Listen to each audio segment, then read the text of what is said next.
আসসালামু আলাইকুম রহমতুল্লাহ।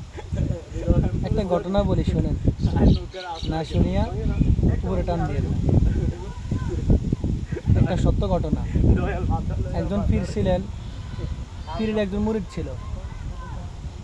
তো ওই পীরে মুরিদকে বলতেছে একটা ছুরি আর একটা কবুতর দিয়া, বলতেছে যে তুমি এই কবুতর আর এই ছুরি নিয়া এমন জায়গায় কবুতরটাকে এমনভাবে জবাই করবা যেন কেউ যেন না দেখে, একবার কেউ যেন না দেখে।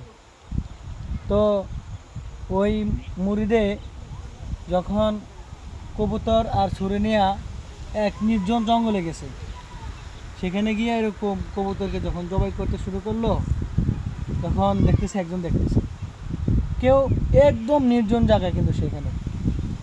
তো ওইখান থেকে ফারেক হইয়া গেল নদীর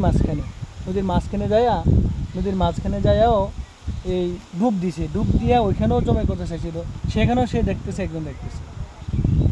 এরকম করে যত জায়গাতে গিয়েছে, সে কোথাও ওই কবুতরটাকে জবাই করতে পারলো না। তো আবার ওই পীরের কাছে ফিরে আসলো।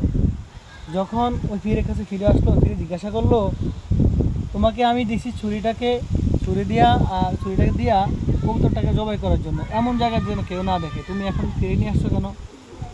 তো পীর সাহেবকে বলতে যে হুজুর, দেখেন, আপনি আমাকে ছুরি আর কবুতর দিয়েছেন এমন জায়গায় গিয়ে যেন কবুতরটাকে জবাই করি যেন কেউ না দেখে, কিন্তু আমি পানির ভিতরে গিয়েও ডুব দিয়েও চেষ্টা করছি কবুতরকে জবাই করার জন্য, কিন্তু আমি একজন দেখতেছে যে এখানে গিয়ে একদম নির্জন জঙ্গলে গিয়েও সেখানে কেউ নাই, কিন্তু যখন জবাই করতে গেছি দেখতেছি একজনকে, ওই আমার আল্লাহ দেখতেছে, ওপর আল্লাহ তাআলা দেখতেছে। এই জন্য আমাকে আপনাকে যেখানে যে অবস্থায় যাহা কিছু কই না কেন,